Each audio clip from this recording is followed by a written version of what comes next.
کہتا ہے قرآن۔ بسم اللہ الرحمن الرحیم۔ رمضان مبارک کے حوالے سے کیا کہتا ہے قرآن پروگرام ہے، اور اس کا میزبان ڈاکٹر حسن رضوی میں آپ کے سامنے قرآن مجید کی تفسیر بیان کر رہا ہوں، اور آج آپ کی خدمت میں سورۃ التکاثر جو مکی سورہ ہے 30ویں پارے کا 102 نمبر سورہ ہے، اس کی تفسیر بیان کروں گا۔ تکاثر کے معنی ہیں بڑھ چڑھ کر زیادہ سے زیادہ مال جمع کرنے کی کوشش۔ فرمایا حضور اکرم ختم مرتبت فرماتے ہیں کہ جو شخص سورۃ تکاثر سمجھ کے پڑھتا ہے، خدا عالم اس سے ان نعمتوں کا حساب نہیں لے گا جو اس نے اسے دنیا میں دی ہیں۔ جو اس سورہ کو سمجھ کے پڑھے گا، اللہ اس سے ان نعمتوں کا حساب نہیں لے گا اس سورہ کے پڑھنے کی وجہ سے، اور اس کو اس قدر اجر عطا فرمائے گا گویا اس نے قرآن کی 1000 آیتیں پڑھی ہیں۔ یعنی یہ سورہ جو ہے قرآن کی 1000 آیتوں کے برابر ہے۔ اس کا خلاصہ ہے تفسیر مجموع البیان جلد 10۔ حضرت امام جعفر صادق علیہ السلام سے روایت ہے کہ سورہ کو واجب یا سنت نمازوں میں پڑھنے کا ثواب شہداء کی شہادت کے ثواب کے برابر ہے۔ یعنی نفل یا فرض نماز میں اگر اس کو پڑھا جائے، نفل میں تو آپ دیکھ کے پڑھ سکتے ہیں، تو جو ایک شہید کو ثواب ملتا ہے وہ ثواب اس آدمی کو ملتا ہے جو اس سورہ کو پڑھتا ہے نفل یا فرض نماز میں۔ تفسیر مجموع البیان جلد 10۔ اب ہم اس سورہ کو شروع کرتے ہیں۔ سورہ التکاثر، زیادہ زیادہ دوسرے سے بڑھ چڑھ کر دنیا کا مال حاصل کرنے کی کوشش کرنا۔ بسم اللہ الرحمن الرحیم، شروع کرتا ہوں اللہ کے نام کی مدد مانگتے ہوئے جو سب کو فیض اور فائدے پہنچانے والا، بے حد مسلسل رحم کرنے والا ہے۔ الہاکم التکاثر، تم لوگوں کو ایک دوسرے سے بڑھ چڑھ کر دنیا حاصل کرنے کی فکر نے خدا اور آخرت سے غافل کر دیا ہے۔ یعنی تم دنیا کمانے میں اس قدر محو ہو گئے ہو، اس قدر غرق ہو گئے ہو کہ تم یہ بات کو بھول چکے ہو کہ تمہیں اللہ کے سامنے حاضر ہونا ہے، مرنا بھی ہے، اللہ کو منہ دکھانا بھی ہے۔ حتیٰ زرتم المقابر، اسی فکر میں تم نے اپنی قبروں کو دیکھ لیا۔ یعنی کمانے کی دھن میں کہ اور زیادہ مال اور زیادہ مال اور زیادہ مال کمانے میں لگا رہا یہاں تک کہ مر گیا، اور اس کی لاش اس کے قبر کے پاس آ گئی۔ اب وہ اپنی قبر کو دیکھ رہا ہے اور اسے نیک عمل جمع کیے ہی نہیں، مر گیا وہ۔ دوسرا اس کے معنی یہ بھی ہیں کہ عرب لوگ آپس میں دوسرے کو فخر کرتے تھے کہ ہمارا قبیلہ اتنا بڑا ہے، ہمارے قبیلے میں ایسے ایسے بڑے لوگ پیدا ہوئے ہیں، ہمارے قبیلے کے تعداد اتنی زیادہ ہے یہ، اور یہاں تک کہ آخر میں جا کے قبریں گنتے تھے کہ دیکھو ہمارے قبیلے کے لوگوں کی یہ قبریں ہیں، اتنی قبریں ہمارے قبیلوں کی ہیں، یہ بڑے سردار کی قبر ہے یہ۔ یعنی قبریں تو جا کے گنا کرتے تھے اپنے قبیلے کی، یہ بتانے کے لیے کہ ہمارا قبیلہ بہت بڑا تھا، ہماری تعداد بہت زیادہ ہے، ہمارے یہاں سردار بہت زیادہ ہیں، ہمارے یہاں امیر لوگ بہت زیادہ پیدا ہوئے ہیں، قبروں تک جا کے گنا کرتے تھے۔ مگر پہلا مطلب زیادہ واضح ہے کہ انسان مال کی دھن میں ایسا کھو جاتا ہے کہ پھر وہ چوکڑی بھول جاتا ہے، سب حقیقتیں بھول جاتا ہے، سمجھتا ہے سب کچھ مال ہی ہے، جتنا مال کماؤں گا وہ اتنا ہی میں کامیاب ہو جاؤں گا۔ خدا تعالیٰ نے حدیث قدسی میں فرمایا ہے، اے دینار و درہموں کے بندو، میں تمہارے لیے دینار و درہم سوائے کھانا کھانے، لباس پہننے، میری راہ میں خرچ کرنے کے لیے پیدا کیا ہے۔ یہ مال میں نے صرف اس لیے پیدا کیا کہ تم کھانا کھا لو، اپنی ضروریات پوری کر لو، اور جو باقی بچے اس کو اللہ کی راہ میں خرچ کرو۔ کیا تم نے میری کتاب کو پاؤں کے نیچے اور دنیا کو تم نے اپنے سروں پر رکھا؟ جو لوگ مال کے پیچھے پڑے رہتے ہیں، نہ غربا فقراء کا حق ادا کرتے ہیں، نہ مسکینوں کا حق ادا کرتے ہیں، نہ اللہ کی اطاعت کرتے ہیں، انہوں نے گویا مال کو رکھا سر کے اوپر، اللہ کی کتاب کو رکھا اپنے پیروں کے نیچے۔ تم نے اپنے گھروں کو تو بلند رکھا، میرے گھروں کو پست کر دیا۔ دیکھیے اپنے آپ کے کتنے بڑے بڑے بنگلے بناتے ہیں، مسجدوں کا حال دیکھیے کتنی معمولی ہوتی ہیں۔ اپنے گھروں سے تم مانوس ہوتے ہو، اور میرے گھر سے تم وحشت کرتے ہو۔ اپنے گھر میں تو بڑے خوش رہتے ہیں، محلے کی مسجد میں جا کے نماز پڑھنا ان کی توفیق ان کو نہیں ہوتی۔ یہ کیوں؟ کیونکہ وہ سمجھتے ہیں کہ سب کچھ مال ہے، جتنا ہم مال کمائیں گے اور جتنا ہم مال زیادہ حاصل کریں گے اتنا ہی ہم زیادہ کامیاب ہوں گے۔ وہ نہیں سمجھتے کہ یہ مال تو جب تک ہے جب تک میں زندہ ہوں. جہاں میرے سانس کی ڈوری کٹی اور میں دنیا سے گیا پھر یہ مال میرے واسطے بیکار ہے. نہ میری یہ کار میری کام آئے گی، نہ میرا بنگلہ میرے کام آئے گا، نہ بینک بیلنس میرے کام آئے گا، کچھ کام نہیں آئے گا. اصل چیز تو نیک اعمال ہیں، اس کے لیے ہمیں کوشش کرنی چاہیے. ہم اندھا دھند مال کے پیچھے کوشش کرتے ہیں، دن رات مال کے پیچھے بھاگتے ہیں، اس کے لیے ہر حرام کام کرتے ہیں، حرام طریقے سے مال حاصل کرتے ہیں، جھوٹ بول کر دھوکہ دے کر مال حاصل کرتے ہیں. فرمایا کلا سوف تعلمون ثم کلا سوف تعلمون. ہرگز نہیں، یعنی یہ کامیابی کا معیار نہیں ہے. یہ مال کا زیادہ سے زیادہ جمع کرنا یہ کامیابی کا معیار نہیں ہے. اس طرح تم کامیاب نہیں ہو سکتے. کلا، ہرگز کامیاب نہیں ہو سکتے اس طرح سے. ان قریب تم یہ بات جان جاؤ گے، یعنی مرتے ہی تم سمجھ جاؤ گے کہ یہ مال سب بیکار تھا جو میں نے جمع کیا تھا، جو کچھ کیا بیکار تھا. ثم کلا سوف تعلمون، پھر سمجھ لو ان قریب تم یہ بات جان لو گے، یہ بات تم پہچان لو گے کہ یہ چیز جو ہے بیکار ہے. اصل چیز یہ چیز نہیں ہے، یہ مال اصل چیز نہیں ہے، اولاد اصل چیز نہیں ہے، نیک اعمال اصل چیز ہے. فرماتے ہیں مولا کرام امیر المومنین کہ ہمیں سے گروہ ہمیشہ عذاب قبر کے بارے میں شک کیا کرتا تھا. جب یہ آیت اتری کلا سوف تعلمون، ان قریب تم جان لو گے، تو اس سے ہم قائل ہو گئے کہ عذاب قبر ہوگا، کیونکہ مرتے ہی انسان جو برا انسان ہے اس پہ عذاب آئے گا، جو اچھا آدمی ہے اچھا انسان ہے اس کے لیے جنت کی نعمتیں آئیں گی.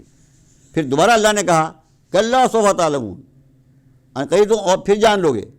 اس سے مراد وہ قیامت کی سزا ہے جو قیامت برپا ہوگی. تو مطلب دو مرحلے ہیں، ایک برزخ، مرنے کے بعد سے لے کر قیامت تک کے عرصے کو ہم برزخ کہتے ہیں، اور اس کے بعد جب قیامت برپا ہوگی تو پھر مردے اٹھیں گے قبر سے، تو وہ دوسرا مرحلہ ہوگا. تو برزخ میں بھی عذاب آتا ہے. جو لوگ برے لوگ ہوتے ہیں برزخ میں قبر، اسے عذاب قبر کہتے ہیں.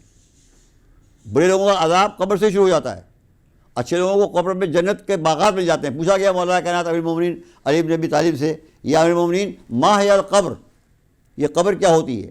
فرمایا القبر ہے صندوق العمل. قبر جو ہے یہ عمل، ہمارے اعمال کا صندوق ہے. میں جو اچھا یا برا عمل کر رہا ہوں وہ میری قبر میں جمع ہو رہا ہے. پھر حضور سے پوچھا گیا یا رسول اللہ ما ہی القبر، یہ قبر کیا ہوتی ہے؟ حضور نے فرمایا القبر ہے ریاض من ریاض الجنہ. قبر کیا ہے؟ یا تو جنت کے باغوں میں سے ایک باغ ہے، اور حفرت من حفرت النار، یا جہنم کے گڑھوں میں سے ایک گڑھا ہے. یعنی اگر میں نے اچھے عمل کیے ہیں تو میری قبر جنت کا باغ بن جائے گی، اگر میں نے برے عمل زیادہ کیے ہیں تو میری قبر جہنم کا گڑھا بن جائے گی. فرمایا کلا لو تعلمون علم الیقین لترون الجحیم. فرمایا اگر تم یقینی طور پر اس کے انجام سے واقف ہوتے کہ یہ مال جو تم بے حد جمع کر رہے ہو، نہ زکوٰۃ دے رہے ہو، نہ خمس دے رہے ہو، حرام سے مال کما رہے ہو، اگر تم اس کے انجام کو جانتے ہوتے لترون الجحیم، تو لازمی طور پر تم جہنم کو دیکھ لو گے. یعنی اگر تم اس کا انجام جانتے نہیں ہو، یہ حرام طریقے سے مال جمع کرنا اور مال پہ کے پیچھے پڑے رہنا اور نیک اعمال کی فکر نہ کرنا اور مال ہی کو ساری کامیابی کا معیار سمجھنا، انجام کیا ہوگا؟ لترون الجحیم، آخر کار تم جہنم کو دیکھو گے، جہنم میں داخل ہوگے. ثم لترونہا عین الیقین، پھر سمجھ لو ضرور بے ضرور یقینی طور پر تم جہنم کو دیکھ لو گے. یہ عمل جو ہے انسان کو لازمی طور پر جہنم پہنچائے گا. شیخ الاسلام عثمانی صاحب لکھتے ہیں مطلب یہ کہ تمہارا یہ خیال ہرگز صحیح نہیں ہے. اگر تم غور کرتے اور صحیح دلیلوں کو مانتے تو خوب اچھی طرح جان لیتے کہ آخرت کے مقابلے میں دنیا کے سامان کی کثرت کوئی حقیقت نہیں رکھتی. پھر تم دنیا طلبی اس شدت کی شدید غفلت میں پڑے رہنے، اس غفلت کا آخری نتیجہ جہنم کا عذاب ہے. اگر تم واقعی سمجھ جاتے، اگر واقعی تم عقل سے کام لیتے تو تم سمجھ جاتے کہ یہ مال جمع کرنا یہ حقیقی کامیابی نہیں ہے. اگر آپ نے حرام سے مال جمع کیا اور مال کا حق بھی ادا نہیں کیا، غریب و فقیروں کا حق بھی ادا نہیں کیا، زکوٰۃ و خمس بھی ادا نہیں کیا، انجام یہی مال جو ہے یہ جہنم کی آگ بن جائے گا. اسی غفلت کا آخری نتیجہ جہنم ہوتا ہے. جب انسان چوکڑی بھول جاتا ہے اور مال جمع کرنے کی فکر میں اتنا لگ جاتا ہے کہ اسے ہر چیز یاد نہیں رہتی، بس مال مال مال، اولاد اولاد اولاد، تو انجام یہ ہوتا ہے کہ آخرت کا سامان تو اسے جمع نہیں کیا، نیک اعمال تو اس نے کیے نہیں، اس کا لازمی منطقی نتیجہ یہ ہوتا ہے کہ وہ جہنم میں پہنچ جاتا ہے۔ تو پہلے عالم برزخ میں دوزخ برزخی کو دیکھو گے، پھر آخرت میں پوری طرح جہنم کا علم، جہنم کو دیکھ لو گے، آنکھوں سے دیکھ لو، عین الیقین۔ اصل میں یقین کی منزلیں ہیں، مراحل ہیں۔ ایک تو ہوتا ہے علم الیقین، مثلا مجھے علم ہوا کہ میرے محلے میں کسی گھر میں آگ لگ گئی ہے، کسی معتبر آدمی نے بتایا مجھے کہ صاحب فلاں گھر میں آگ لگ گئی ہے، یہ ہے علم الیقین، مجھے علم ہو گیا کہ ہاں بھائی آگ لگی۔ اب میں نکلا اور میں نے وہاں جا کر آنکھوں سے شعلے بلند ہوتے ہوئے دیکھے یا دھواں اٹھتے ہوئے دیکھا، اس گھر سے آنکھوں سے دیکھا، اب مجھے عین الیقین حاصل ہو گیا۔ اسے کہتے ہیں عین الیقین، یعنی آنکھوں سے دیکھ لیا میں نے، اب یقین اور بڑھ گیا۔ جب سنا تھا میں نے کہ آگ لگی ہے، یقین تو آیا، وہ یہ معتبر آدمی کہہ رہے ہیں، مگر پورا یقین نہیں آیا۔ اب جب میں نے آنکھوں سے دیکھ لیا اس کو دھواں اٹھتے ہوئے یا شعلے بلند ہوتے ہوئے، اب یہ سے کہتے ہیں عین الیقین۔ اور اگر پھر میں اور آگے بڑھا اور مجھے وہ آگ کی گرمی بھی محسوس ہوئی، گرمی لگی، آگ کی تپش، اب مجھے پکا یقین ہو گیا کہ آگ لگی، اسے کہتے ہیں حق الیقین۔ اب تو کوئی شک ہی نہیں رہا نا، بالکل، کہ ہو سکتا ہے آنکھوں کا دھوکہ ہو، شاید مجھے ایسا احساس ہو رہا ہو کہ آگ لگی ہے، لگی ہوئی نہیں ہے، مگر جب مجھے گرمی محسوس ہو گئی آگ کی، اب مجھے یقین ہو گیا کہ یہ آگ لگی ہوئی ہے، اسے کہتے ہیں حق الیقین۔ تو فرمایا ثم لترونھا عین الیقین، پھر تم آنکھوں سے جہنم کو دیکھ لو گے، تمہیں پورا یقین ہو جائے گا کہ یہ جہنم ہے اور مجھے اس میں جانا ہے۔ ابھی تو آپ شک کر رہے ہیں، پھر یقین ہو جائے گا۔ تو فرمایا حضور نے کہ ایمان اسلام سے ایک درجہ بلند ہے، تقوی ایمان سے ایک درجہ بلند ہے، اور یقین تقوی سے بھی بلند ہے۔ سب سے بڑا درجہ یقین ہے۔ امام فرماتے ہیں کہ اللہ نے یقین سے بہتر کوئی چیز تقسیم نہیں کی، سب سے بہترین انسان کو چیز جو حاصل ہوتی ہے وہ یقین ہوتا ہے۔ اب یقین کی علامتیں کیا ہیں؟ پہلی بات تو یہ کہ یقین کی حقیقت کیا ہے۔ فرماتے ہیں جناب امام جعفر صادق علیہ السلام، یقین کی حقیقت یہ ہے کہ نمبر 1، انسان اللہ پر بھروسہ کرے۔ پہلی بات تو یقین کی یہ ہے کہ انسان یہ بات سمجھ لے کہ ساری کائنات پر اللہ کی حکومت چل رہی ہے، وہی فائدہ پہنچاتا ہے۔ ایک ٹکے کا فائدہ مجھے ہوتا ہے تو وہ اللہ ہی سے پہنچاتا ہے، ایک ٹکے کا نقصان ہوتا ہے تو وہ اللہ ہی کے حکم سے ہوتا ہے، اجازت سے ہوتا ہے۔ تو پھر مجھے اللہ پہ بھروسہ کرنا چاہیے۔ جب سب سے بڑی طاقت اللہ ہے تو مجھے اللہ پہ بھروسہ کرنا چاہیے۔ قرآن نے کہا یہ نچوڑ ہے ایمان کا، بھروسہ کرنا جو ہے یہ ایمان کا نچوڑ ہے۔ قرآن نے فرمایا من یتوکل علی اللہ فہو حسبہ، جو اللہ پہ بھروسہ کرتا ہے اللہ خود اس کے لیے کافی ہو جاتا ہے۔ فرمایا امام نے پہلا تو یقین کی حقیقت یہ ہے کہ انسان جب اس کو یقین ہو گیا ہے کہ اللہ ہے تو اللہ پہ بھروسہ کرے۔ نمبر 2، اللہ کے سامنے سر اطاعت جھکائے۔